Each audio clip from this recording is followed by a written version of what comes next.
Connections Radio presents. Welcome to Vegas Hockey Hub here on PRConnectionsRadio.com, the voice of new media. I'm your host, Ian Rachiele. And on this edition of Vegas Hockey Hub Recap, we're going to be breaking down the most recent game that happened with your Vegas Golden Knights. And there's going to be a lot of good stuff that we're going to analyze and we are going to break down here on this episode of Vegas Hockey Hub. And there's going to be plenty of stuff that we are going to be discussing here on this show. So it's going to be a fun episode of Vegas Hockey Hub Recap. And go to PRConnectionsRadio.com, the voice of new media. Check out all of the amazing content that we have on the network. We have a dozen shows on the network, including Vegas Hockey Hub. So go to PRConnectionsRadio.com or go to the social media pages at PR Connections on YouTube or at PR Connections Radio on Facebook, Twitter, Twitch, Instagram. We are everywhere at PR Connections. And then if you want to follow Vegas Hockey Hub, we are also on all major social media platforms at Vegas Hockey Hub, and your host at Ian J. Rachiele. So getting into this game that happened with your Vegas Golden Knights, and this was a matchup that really is interesting for Vegas because you're taking on one of the best teams in the Eastern Conference. You're taking on an organization that has been, over the last couple of years, the best team to come out of the East outside of maybe Tampa in terms of performance. And, of course, there's plenty of stuff we're going to talk about with this matchup. Now, getting into the pregame notes, we have to get into the roster moves. As the Vegas Golden Knights, they would call up defenseman Caden Korczak and forward Jonas Raundbjerg from the Henderson Silver Knights. And in a related move and kind of in a parallel move over here, defenseman Lucas Cormier and forward Gregory Diansenko would be sent down to Henderson in a corresponding move. So the Vegas Golden Knights making these moves, it's actually interesting because they essentially did a swap. You had a defenseman in Korczak and Cormier, and they had a forward in Raundbjerg and Diansenko. Now, dressing the Caden Korczak move, I mean, this is a guy who was on long-term IR. He got hurt a few weeks ago. He was sent down to Henderson for a conditioning stint after being taken off of the long-term IR. And now officially, because he is healthy, he is good and ready to go. Caden Korczak has now been called up to the Vegas Golden Knights. He will be in a starting lineup type of role. And considering the health of the defenseman for your Vegas Golden Knights, it does make a lot of sense why Caden Korczak was called up, considering what he's done the past two seasons as a two-way type of defenseman. There's also somebody who is waiver exempt as well, so he can go up and he can go down between Vegas and Henderson. And understanding that Caden Korczak has had a solid run with the Golden Knights organization ever since he was taken in the second round a couple of years ago in the NHL draft.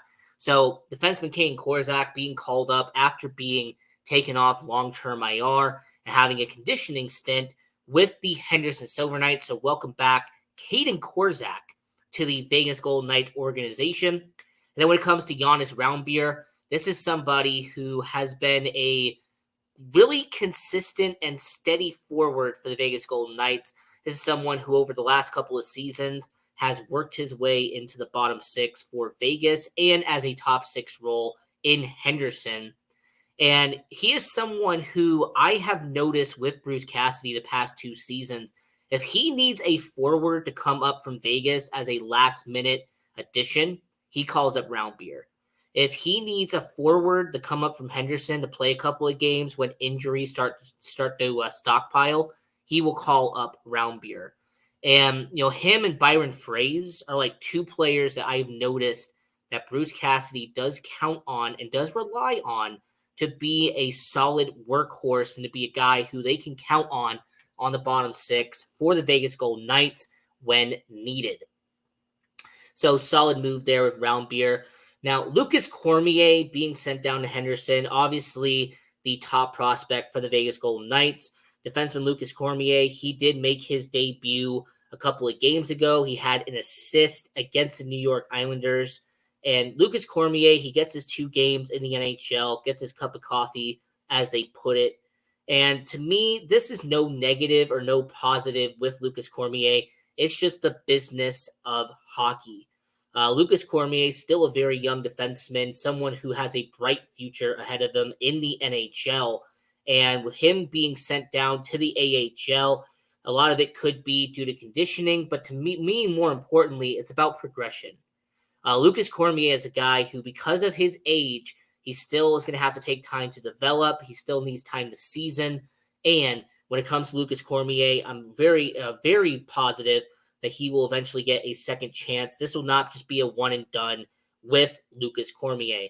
Now, Gregory Diansenko is a different story. Now, Diansenko, he was a waiver claim from the Florida Panthers to begin the year. He has been in the AHL for majority of the season, but when William Karlsson had his injuries, when Keegan Kolesar was out with the Vegas flu, there was some moves that had to be made, and Diansenko had to get called up from the AHL. Now, for Diansenko, he played against Florida, his former team, a couple of games ago. Then he played against the New York Islanders, and then they had the stint recently against Colorado. So for Diansenko, unless injuries really start to matter for the Vegas Golden Knights, I will be very surprised if he does get called up again, because to me it felt like this was just a stint to see if he is ready for the NHL, to see if, because of his young age and with him being a former first-round pick, is he a full-time member? And I don't think so. Now, getting into the actual pregame notes as well, there was a report that came out that Yuri Patara, after his performance against Colorado in their most recent matchup, he suffered an injury in this game. So very unfortunate for your Vegas Golden Knights that Yuri Patara suffered an injury and he is now out for your Vegas Golden Knights. So because of this move, they had to make a corresponding move, and Isaiah Seville from the Henderson Silver Knights had to be called up as an emergency loan. And Isaiah Seville has to be the backup in this game. So for Patara being out, Seville is in.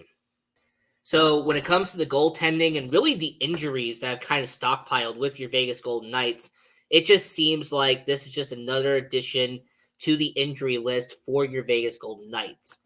And we don't have a banner for this one, but I will make this brief. Adin Hill, who was projected to be the starting goaltender for tonight's game, it was announced about a half hour, 45 minutes before the game kicked off that Bruce Cassidy and the Golden Knights organization would be not having Adin Hill be in net for this game. So Adin Hill, who actually has been suffering with that injury, he has been gone for a couple of games now. In fact, he has been out for a good amount of time at this point. He was in morning skate. He was doing practices. But apparently the report that came out and the update we got from Bruce Cassidy is that after the practice, he went over to the organization. He told them that he was not at 100%. And the Vegas Golden Knights, because this is a smart organization and because this team does not want him to play while injured, the Vegas Golden Knights decided that until Adin Hill is 100% healthy, he will not be forced back soon. So I will say for your Vegas Golden Knights, a very smart move, and this is a decision that I 100% agree with. When it comes to Kelly McCrimmon, when it comes to George McPhee, when it comes to Bruce Cassidy, this is a smart move by the Golden Knights organization, not forcing him back too soon and allowing him to be fully healthy and to be fully healed when he comes back for your Vegas Golden Knights. So when it comes to Adin Hill, that was the news that broke about 45 minutes before the puck drop. The fact that Adin Hill, who was supposed to be in net, did not, and he actually will still be out for your Vegas Golden Knights organization. So that was a very important news update. In fact, that was something that a lot of people were talking about with your Golden Knights. So being in net for feels like multiple games in a row after having that break from Patara, Logan Thompson once again back in net for your Vegas Golden Knights. And Logan Thompson has done a really good job over the last couple of times that he hasn't been in net. The only problem is he has had no help on offense. He had that good win against LA. He was in the net when they won against the New York Islanders. And even when he lost to Seattle Kraken and the Florida Panthers, you had only one goal combined out of those two matchups. So I will say when it comes to the Vegas Golden Knights, Logan Thompson once again in net. And this is just nothing to do with him. This has to do with the fact that he has been really given no opportunity to win when the offense isn't putting the puck in the back of the net. He has done a stand-up job over the last couple of games. So I will say for Logan Thompson, him being in net for your Vegas Golden Knights. Now, getting into the action with the Boston Bruins and Vegas Golden Knights game. Now, to begin the first period, it was a very slow first period for Vegas. In fact, it took a while for them to actually kind of build any momentum in this game. There was a couple of opportunities to get the puck in the back of the net. Jack Eichel, he had an opportunity in the first period that just missed off of Jeremy Swayman. And then there was an opportunity towards the middle of the first period. Jonathan Marchessault, he had an opportunity, and Jeremy Swayman just got past it and just made sure it did not get in the back of the net. By the way, Jeremy Swayman, I will give props to him, the goaltender in the net for the Boston Bruins. Jeremy Swayman, one of the best goalies in the NHL over the past 2 seasons. He has done an incredible job at this point in time. And then when it comes to the Boston Bruins, they would actually get the first 2 penalties of the game, as in 15 minutes into the first period, James Van Riemsdyk would have a tripping penalty against Ivan Barbashev. And then 2 minutes later, Hampus Lindholm would have a high-sticking penalty against Chandler Stevenson.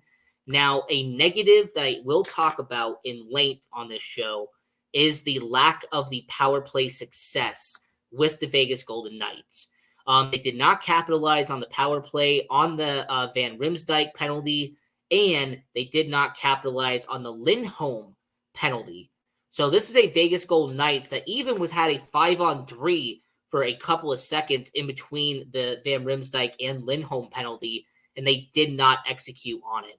And it feels like this has been a reoccurring theme with the Golden Knights, is their lack of success on the power play. Now, the New York Islanders is a bit of a different story, but against Seattle, against Florida, against Colorado, there's been some games where the Vegas Golden Knights have had no positives at all when it comes to the power play. And I just really look at what the Vegas Golden Knights have done on the power play, and I feel like Bruce Cassidy could make some changes here that would actually benefit and help your Vegas Golden Knights. So I will say that the Vegas Golden Knights organization maybe could make some personnel changes, make some different lineup changes on the power play at this point in time, because it's just not working. So after the first period, it would be tied at 0 at the Fortress at T-Mobile Arena. And I will say, when it comes to the Vegas Golden Knights organization, this is a good positive, as the fact that you had a good defensive battle. Logan Thompson was doing a great job in net, but Jeremy Swayman was also doing an amazing job in net for the Boston Bruins. So it was a good back and forth battle there. And then getting into the second period between Boston and Vegas, about halfway into the second period, after a few chances to get the puck in the back of the net by Vegas. In fact, there was an opportunity in the second period where Alec Martinez up in the high slot, and he just did not get it past Jeremy Swayman. Halfway in the second period, Charlie McAvoy would get a delay of game penalty as he shot the puck over the glass. And for the third time in this game, the Vegas Golden Knights would not execute on the power play. They actually began on a 0-3 run on the power play to start out this game. Once again, just bringing up what I'm talking about here on the show, the fact that the Boston Bruins and the Vegas Golden Knights, you could either determine and say Vegas's power play is very weak, and that's why they went 0-3, or the Boston Bruins penalty kill is so good that they went 3-3 on their penalty kill. So there's two ways to look at it. It's the glass half empty, half full situation. You can either bash Vegas for their power play, or you could give praise to Boston for their penalty kill. So after not executing on the Charlie McAvoy penalty, about 4 minutes left in the second period, Braden McNabb would get the first penalty for your Vegas Golden Knights, as he would have a high sticking penalty against Trent Frederick, and it would actually create the first opportunity for the Vegas Golden Knights to be on the penalty kill. And a huge positive in this game, the Vegas Golden Knights would kill off the penalty, and it would stay at a 0-0 game with a few minutes left in the second period. And the one positive you could take away is, unlike the power play, which has struggled, the penalty kill has done better as of late. Now, they did have issues against Seattle, and they had issues against Florida, but it seems like the past two games, the Vegas Golden Knights have done better on the penalty kill than what their power play has done. So, stand-up job on the penalty kill in this game for your Vegas Golden Knights organization. As the second period would come to a close, it would still be a 0-0 game between Boston and Vegas. And this would be a really solid defensive game. Now, if you're a hockey fan, if you're a hockey purist, if you're someone that really loves a straight-up defensive battle where you're seeing two goalies just go at it and give them their best performance, you would love this game between Boston and Vegas. If you're a fan that likes the offense, you want it to be a ring of fire like Johnny Cash, you probably wouldn't like this game that much. So it just depends on what you prefer as a hockey fan. If you want offense, you really wasn't going to like this game. You'd find it a bit boring. But if you're a defensive-minded fan, if you're someone who likes a goalie matchup, you would love this game between Logan Thompson and Jeremy Swayman, as it would be tied at 0 when they began the third period. Now, after a hooking penalty against Chandler Stevenson without 2 minutes into the third period, the Vegas Golden Knights would be on the power play for the fourth time in this game. And the Vegas Golden Knights would only be on the power play for about a minute until Ivan Barbashev would create a 4-on-4 situation, as he would have a tripping penalty against Charlie McAvoy. So the Vegas Golden Knights only had a 5-on-4 for about a minute. But unfortunately for Vegas, the Boston Bruins would then have a minute on their end to have a 5-on-4 opportunity once the penalty was killed off by Boston. So once again, the Boston Bruins would be 4 for 4 on the penalty kill. Vegas would be 0-4 on the power play at this point in time. Now, the Vegas Golden Knights would be 2 for 2 on the penalty kill, as Vegas Golden Knights would wear off this penalty, and they would actually get back to full strength. Now, 4 minutes later for your Vegas Golden Knights, the first opportunity in the game would actually present itself, as after a tripping penalty against Zach Whitecloud, the Vegas Golden Knights, for the fifth time in this game, would be on the NV Energy power play. But your Vegas Golden Knights would take advantage and finally open the door for Vegas, as 7 minutes into the third period, Jack Eichel, with his 19th goal of the season, assisted by Alec Martinez and Jonathan Marchessault, would make it a 1-0 game. And what an incredible season it has been for Jack Eichel. For a guy who is an all-star caliber player, this is somebody who, no doubt in my mind, has been the best performing player by your Vegas Golden Knights. And really good setup by Alec Martinez. Jonathan Marchessault on that same line with Jack Eichel has paid off in dividends for Jack Eichel and for Marchessault. So the Boston Bruins would be down 1-0 to Vegas as they would get to near the halfway point of the third period. And after a Vegas Golden Knights penalty to Paul Cotter, as he would have an interference call against Charlie McAvoy, this would create a power play opportunity for the Boston Bruins for the third time in this game. And Vegas, once again, shows how good their penalty kill is, as Vegas Golden Knights would kill off this penalty and would make it a 3-4-3, a solid 100% on the penalty kill in this game for your Vegas Golden Knights. So the penalty kill did its job in this game. Very solid work by your Vegas Golden Knights. But it could not last forever, as about 8 minutes left in the third period, the Boston Bruins would get on the board, and they would have a 1-1 game here. And unfortunately for Vegas, this is just something that would end up happening. And you know what? I do have to give a little bit of criticism here. It is warranted. Paul Cotter, man, he created that goal. He created the opportunity for that goal to happen. Very sloppy puck handling by Paul Cotter. And it's just really an unfortunate situation that I have to sit here and criticize Paul Cotter. But that was just a very unfortunate set of circumstances that allowed the Boston Bruins to go down the ice, get into the offensive zone, and score against Logan Thompson. So Paul Cotter, just unfortunate with the sloppy puck handling. And this would actually create a tie hockey game between Vegas and Boston. Now, there is two players I do have to mention because they did go down the tunnel for your Vegas Golden Knights. Now, in the third period, Jack Eichel, he would take a collision near the boards, and it felt like he was in pain. It took a while for him to get back up, and then eventually he would go down the tunnel, and he would come back a few minutes later. But a very unfortunate situation. Obviously, we're going to find out more about what this injury is, or if there even is a potential injury with Jack Eichel. But yeah, so him just crashing into the boards.